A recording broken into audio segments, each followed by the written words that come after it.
The bill was $480, and she stood in my office looking at it for a long time before she said anything. I knew what was coming. I've owned that garage for 6 years, and I've watched about 200 people do the exact same thing. The pause, the second look at the number, the small recalibration in the face while somebody works out what they're going to have to not do this month. Tonight, is there a payment plan? There's no plan, there's just me. Right.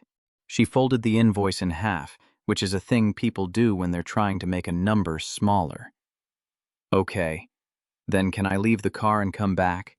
I can get maybe 200 by Friday, and then, how are you getting home tonight? She stopped. I'll walk, it's 40 minutes, it's fine.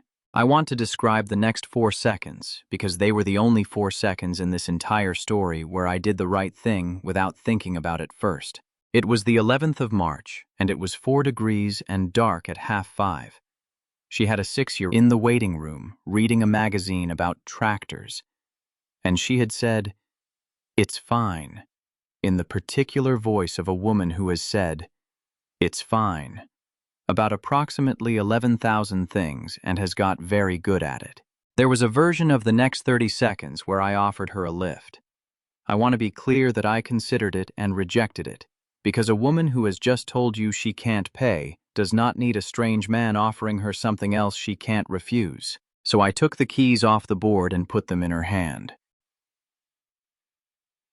Get home safe. She looked at the keys and then at me and did not say thank you, which I understood at the time as shock, and which I have since worked out was something else entirely. I'm Wade Vaughn, 34. I own a 2-bay garage on the north edge of a town of 9,000 people, and I do all of the work in it myself, which is the first thing you need to know about how the rest of this went.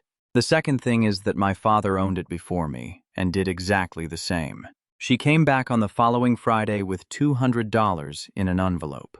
I want to describe this properly. She didn't slide it across the counter with an apology.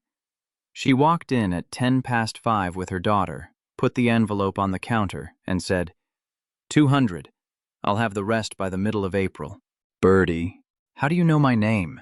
It's on the invoice. Right. She pushed the envelope an inch closer. 200. I'm not taking it. She did not move for about 4 seconds. Why not? Because it's $480 and I've had a decent year and you're walking your kid home in March. I have a car. You gave it back to me. She was still not moving. That's the entire point of what you did, Wade. You gave me the car, so the walking is over and the debt isn't. There isn't a debt. There's a debt. She said it flatly. You did $480 of work. That's not a gift. That's a job, and I'm paying for it. That was the first time. There were, in the end, 31 more. The second one, the week after, she brought 80. The third, 60. She never brought a round number after that first 200, and it took me until about week 7 to work out why. She was bringing whatever was left at the end of the week, exactly to the dollar, which meant every envelope was a full and honest statement of what a hairdresser with a 6-year-old has spare on a Friday. Some weeks it was 40. One week in August it was $11, and she put it on the counter with exactly the same face she'd used for the 200. I have thought about that $11 more than almost anything else in this story. Here's what you need to know about Birdie Rowe. She's 30, she cuts hair at a 2-chair place on the main street, and she has been doing it since she was 19. Which means she has had her hands in the hair of most of the adult population of that town for 11 years. Her daughter is Millie, and Millie was 6 that spring and is the single most serious child I have ever met. Millie does not perform for adults. Millie assesses them over a period of weeks and delivers a verdict when she's ready. And Birdie does not accept things. That's the part that took me about 4 weeks to understand, and about 6 months to properly respect. You've had a hard year, I said, somewhere around the third refusal. It's $480. It's not going to change my life. That's not the point. Then what's the point? The point is that I've had 11 years of people in this town deciding I've had a hard year. She had her arms crossed. Wade, do you know what happens when you're 24 and pregnant and the father goes to Arizona? People are Lovely. For about 3 years, they bring you casseroles and they give you the discount and they say, oh, don't worry about it. And every single one of those things is kind, and every single one of them says the same thing underneath, which is, we've all agreed you can't manage. I did not have anything to say to that. I've paid every bill I've ever had, she said. Late, some of them, all of them. That's the only thing I've got out of the last 11 years, and I'm not handing it to you because you feel bad about a Tuesday. It was a Wednesday. It was a Wednesday, and don't be clever. So, she came back the next Friday, and the one after. I want to be honest about what I did with the money, because it's the thing that eventually blew everything up. I never took $1 of it. Every Friday for 7 months, she put an envelope on my counter, and every Friday I refused it. And she'd stand there, and we'd have some version of the same conversation, and then she'd put the envelope back in her bag and go. And the following Friday, she'd be back. Somewhere around week 9, it stopped being about the money and became the thing we did. She'd come at 5:10. Millie would sit in the office chair and read whatever was on the desk. And Birdie and I would talk for 20 minutes about nothing at all. The town, a car, a thing Millie had said, and then she'd try the envelope, and I'd say no. And she'd say something unrepeatable and leave. 32 Fridays. I want to give you one of them because 32 of anything is a number, and one Friday is a thing you can see. Week 14. June. She came in soaked because it had started at 4 and she'd walked from the salon, and she stood in my office dripping and said, I've had a woman in that chair for 90 minutes today telling me her marriage is over and I have to go home now and be normal at a 6-year-old, and I would like 11 minutes of talking about absolutely nothing before I do that. So we talked about absolutely nothing for 11 minutes. A carburetor, a dog on the main street that everybody feeds, whether the chip shop had changed its oil. At the end of it, she said, right, and picked her bag up and did not even attempt the envelope. And I noticed that and said nothing. That was the first Friday she came for something other than the debt, and we both knew it, and neither of us mentioned it for another 6 months. There were 2 other things from that stretch that I have never said out loud to anybody. The first is that from about week 6, there was always a new tractor magazine on the office desk on a Friday. There is no version of my life in which I read about tractors. I bought one every month from the newsagent on the main street, and I put it on the desk on Friday morning. And when Millie picked it up, I said nothing at all, and she never once asked why the garage got a new one every month. The second is the coffee. Around week 11. Birdie started arriving with 2 cups. Every Friday, without exception. And every Friday she said some version of the same thing. Salon made too much. Roberta's machine went mad. These were going in the bin. Mine was black with 1 sugar, which is how I take it, which I had never told her, and which she had got from watching me make one, once, in March, on the day she came to collect a car she couldn't pay for. Neither of us ever said a word about it. She brought a coffee she'd bought for me and called it Waste, and I drank it and called it Lucky, and we did that for 32 weeks.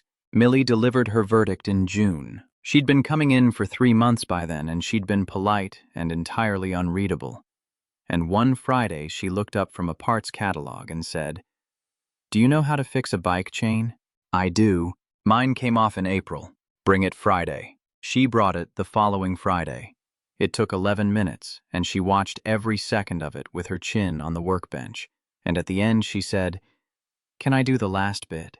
I let her do the last bit. She did not thank me, and I understood that thanking me was not the currency.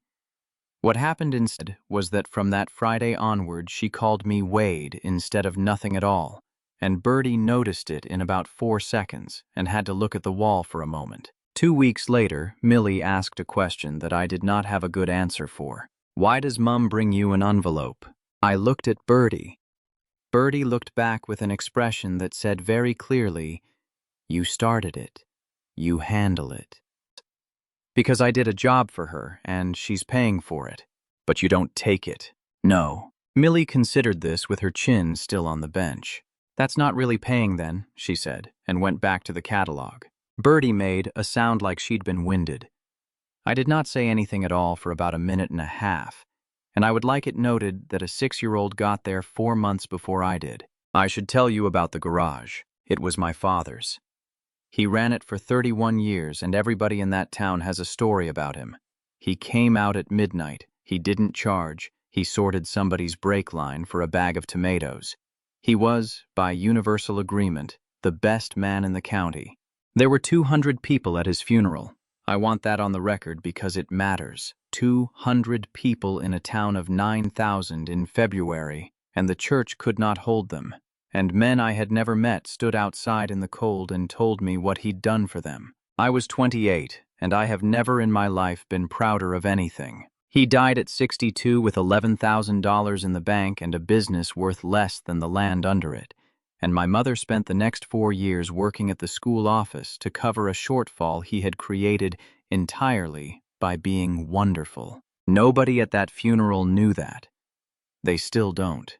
My mother has never said one word about it to a living soul in that town and would take it to her grave before she let a single one of them think less of him. I knew all of this. I want to be clear that I knew it. I watched it happen. I sat with my mother at a kitchen table in April and went through the accounts with her and saw the number. And then I took over the garage and did exactly the same thing for 6 years, with total awareness and no ability to stop. I could tell you why, and I have had a lot of time to work it out. And the honest version is short. 200 people stood outside a church in February for a man who never once said, "That'll be $90. And I have wanted to be that man since I was 11 years old, and there is no arithmetic in the world that competes with that. By that October, I was 3 months behind on the parts account, 4 months behind on the mortgage on the building, and running the whole thing on a line of credit I'd already extended twice. Nobody knew. I want to be precise. Not my mother, not my supplier, not the 2 men I play cards with on Thursdays. I had built an entire life around being the man who could absorb it, and there is no version of that man who tells anyone he's drowning. Birdie found out on the 17th of October. She came in at 5:10 as usual, and I was on the phone in the office with the door open because I had not expected her for another 4 minutes, and I was saying, to a woman at the credit company whose name was Dale and who had been perfectly reasonable with me for 8 weeks, "I understand that. I'm asking for 30 days. I've got receivables I can chase." I hung up and turned around, and Birdie was standing in the doorway with an envelope in her hand and a look on her face I had never seen before. Receivables. "Birdie, what receivables, Wade?" She came in. "You don't have receivables. You've got a board of keys and a town full of people who've never been sent an invoice." "That's not—" "How bad?" I did not answer. "How bad?" 4 months behind on the building. 3 on parts. My own voice sounded strange to me. "It's manageable if the winter's good." "The winter's never good. You do half your work in the summer." She put the envelope down on the desk and did not push it toward me. 7 months. "Birdie, 7 months. I have come in here every Friday with money that is yours, that I owe you, that I have taken out of a jar every week, and you have stood there and refused it, while you have been 4 months behind on a mortgage." Her voice was very level, and it was worse than shouting. "Do you understand what you've done?" "I was trying not to take money from a single mother. You were deciding for me." She said it flat. "You looked at me, and you did the same sum this whole town has done for 11 years, and you came up with the same answer. She can't manage. And then you were so certain about it that you took a bill you couldn't afford to eat and you ate it, to protect me from a number I had already budgeted for. That's not—" "It is exactly what it is." She picked her bag up. "I had that $480 by the end of April, Wade. 6 weeks. I'd have had it done in 6 weeks and never thought about it again, and instead I've spent 7 months being your good deed." "That's not how I know it's not how you meant it. That's not the same as what it did." She stopped at the door and turned back, and her voice went somewhere worse than angry. "Do you know what my daughter said in June? That's not really paying then. 6 years old. She's been watching me hand a man money every Friday and get told no, and what she's learned from watching that is that her mother's money isn't real." "Birdie, I have spent 6 years making sure that child never sees me take something I haven't earned. 6 years, Wade. Every school trip, every uniform, every birthday, paid for, by me, on time, out of a jar. She had her hand on the doorframe. And you have undone a meaningful piece of that in 7 Fridays by being nice. She went to the door and stopped again. And the worst part, she said, is I let it happen. Because Fridays became the only part of my week I looked forward to, and I didn't want to lose them. So that's mine to sit with. She left. I want to be honest about the 11 days that followed, because I did almost nothing useful in them. I did not call her. I told myself I was giving her space, and I have since had that particular phrase explained to me at some length, so I'll skip the self-defense and say what it was. I could not face being seen. Being seen was the whole problem. Being seen was what I'd built the entire garage to avoid. My mother worked it out on day 8, because mothers do, and she came to the garage on a Tuesday with a shepherd's pie she'd made as a pretext and did not bother pretending for very long. How far behind are you? Mom. Wade. She put the dish down. I spent 4 years at that school office. I know exactly what this looks like from the inside, and I've been watching it happen to you for 2 years, and I've said nothing, because your father was a saint and you loved him, and I didn't know how to say the next bit. What's the next bit? Your father was a wonderful man and a coward about money. She said it without any heat at all, which is how I knew she'd been holding it for 30 years. He'd rather have been loved by 9,000 people than sit in one room with one person and say, "This is what I'm owed." It's the same fear, love. It just looks like generosity from the outside. I did not say anything. I loved him for 34 years, and I'd do it again, and I've never once been angry about it in public. She sat down on the customer chair, which she has never done. But I sat at that kitchen table in April with a folder, and I had to go and ask Roberta at the school for a job at 58 years old. And every single person who said what a good man he was at that funeral had a bill in that folder. Mom! I'm not asking you to think less of him. I don't. She looked at me steadily. I'm asking you to notice that you've been running the same account for 6 years, and there's nobody coming after you to work at a school office. There's just you, love, and the girl who keeps bringing you envelopes, who I have heard about from 4 separate people. She left the pie. I did not sleep much that week. Birdie came back on the 12th day, and she did not come alone, and she did not come to make up. She came with a list. Sit down, she said, and put 4 sheets of paper on the counter. It was a list of names, 61 of them, in her handwriting, in 3 columns. The name, the job, and the year. I've been cutting hair in this town for 11 years, she said. Do you know what people talk about in that chair? Everything. Everything, Wade, for 11 years, and every single one of these people has sat in front of my mirror at some point and told me cheerfully, like it was a nice story about what a good man you are, that Wade Vaughn sorted them out and wouldn't take anything for it. I looked at the list. There was a clutch on there I'd done in 2019 that I'd genuinely forgotten. There was a woman's name I'd stopped billing 4 years earlier because her husband had been ill, and he'd been well for 3 years, and I'd never restarted it. I've priced it at what you'd have charged, she said, which I've had to guess on some of them, and I've guessed low because I know you. It comes to 22,000 and change. Birdie, I can't send these people bills. No, you can't, and I'm not asking you to. She turned the top sheet round. I've marked them. There's 14 at the top who genuinely couldn't pay then and can't pay now, and those stay where they are because that's who you are, and I'm not asking you to stop being it. I looked at the 14. She'd got every single one right. Not approximately, exactly. The widow on Halverson Road, the man whose son is ill, a woman I'd stopped charging in 2020 and would stop charging again tomorrow. How did you know which 14? Wade. She looked at me like I'd asked what color the sky was. I've had all 61 of them in my chair. I know who's struggling and who's just cheap.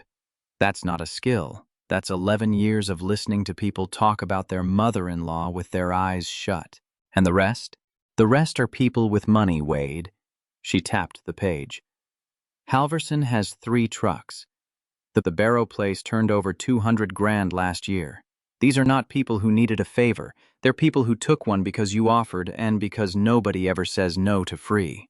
I can't just... You can't, I know. She sat down on the other stool. So I did. I looked up. I've spoken to 19 of them, Birdie said, since Thursday. In the chair mostly because that's where people are honest. And I said, I think Wade's in trouble, and I think you know exactly what he did for you in 2021, and I think you should go and settle it. You did what? 9 of them came in this week, didn't they? They had. 9 people in 5 days, all with some version of a story about clearing out a wallet or finding an old envelope. And I had taken every one of those payments and told myself the town was having a strange week. Birdie, I want to be clear that I did not do that for you, she said. I did it because I sat in my kitchen for 11 days being furious. And about day 6 I worked out that I wasn't actually furious about the $480. I was furious because you have spent 6 years teaching this entire town that what you do is worth nothing. And then you did it to me. And I have spent 11 years fighting the exact same fight from the other side. She stood up. You don't get to decide what people can afford to give you. That's the whole thing. That's what I've been telling you every Friday for 7 months, and you thought it was about a car. I did not say anything for a while because there wasn't anything, and because I was doing something with my face that I did not want witnessed. Take the envelope, she said.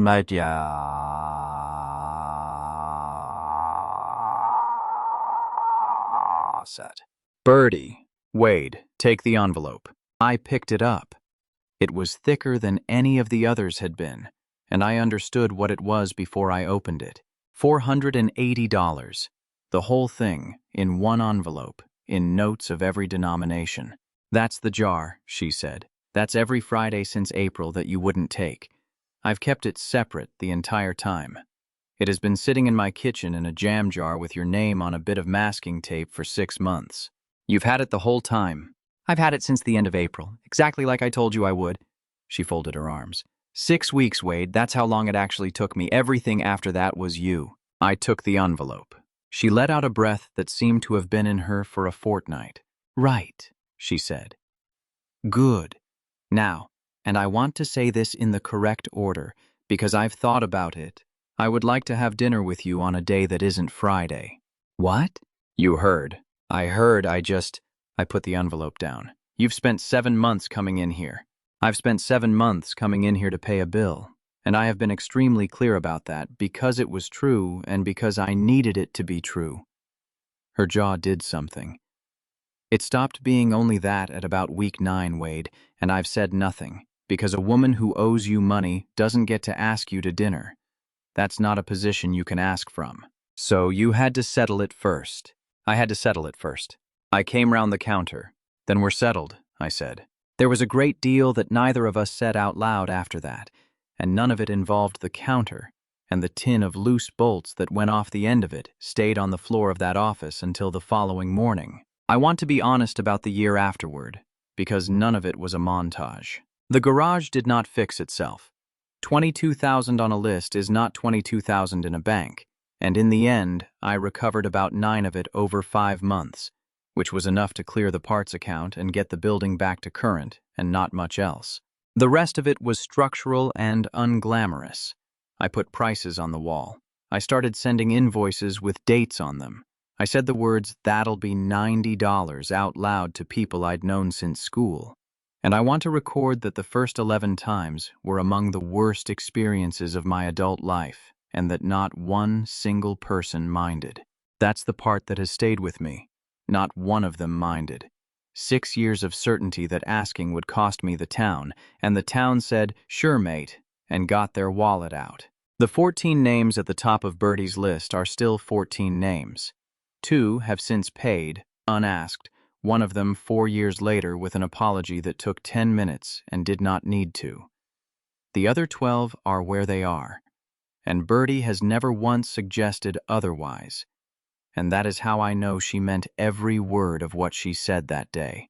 Birdie did the books from about February.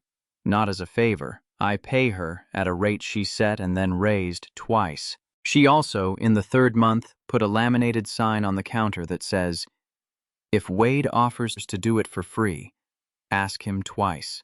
It has been there for 4 years. People do ask him twice. It works. Millie started coming in on Saturdays. She's 9 now, and she can do a brake pad change with supervision and an oil change without. And she has told me, with total seriousness, that she is not going to be a mechanic and is doing it for the money. I proposed on a Friday at 5:10, which is the only time it could have happened. Birdie came in the way she has come in for 3 years, through the office door, bag over one shoulder, keys in her hand, because she never puts them away on a Friday. She set them on the counter, the way she always does, and started saying something about Millie's parents' evening. I picked them up. "Wade?" I slid them back across the counter to her, the way I had 4 years earlier, and put my hand flat on the wood beside them. "I gave these back to you on the 11th of March because I didn't want you walking 40 minutes in the dark," I said. "And I have spent 4 years working out that what I actually wanted was for you to keep coming back to the place they came from." She looked at the keys, then at me. "Wade Vaughn, if you don't finish that sentence properly, I'm going to hit you with a torque wrench." So I finished it properly. She said yes, and then immediately said, "Right," before anything else. "Millie." I asked her in October. Birdie went very still. "You asked my daughter in October." I asked her whether she'd have any objection, and I told her that whatever she said would be the answer, and that you would never know either way. I put my hands up. She said, and I'm quoting, "Took you long enough." She's 9. She's 9, and she has been running this town's opinion of me since she was 6. We married in the September after that, in her mother's garden, with 61 people on the guest list, which was not deliberate, and which we noticed about 4 days beforehand and have not stopped mentioning since. Millie gave a reading and then said one thing off script, which is that she'd like everyone to know she fixed her own bike in 2021, and Wade only did the middle part. My mother sat in the front row and cried through all of it, and then at the reception took Birdie's hands and said something to her that Birdie has never told me, and that Birdie cried about for a full 4 minutes afterward, and that I have decided I am not entitled to know. I have an idea what it was. I'm not going to write it down either. The keys are on a hook by our front door. Same keys, different car. The Corolla finally died 2 winters ago and we buried it with honors, but I had the fob changed over rather than start a new set, which Birdie says is the most sentimental thing a man has ever done about a piece of metal. She says it every time she takes them off the hook. She's taken them off the hook about 4,000 times now. Every single one of those is a woman leaving a house and coming back to it, on purpose, because she chose to and not because she owed anybody anything. That's the whole thing. That was always the whole thing. It took me 4 years and a 6-year-old and a list of 61 names to work it out. Have you ever been so busy protecting somebody's pride that you never once thought about your own? Tell me your story in the comments. If you liked this one, leave a like, subscribe, and I'll see you in the next video.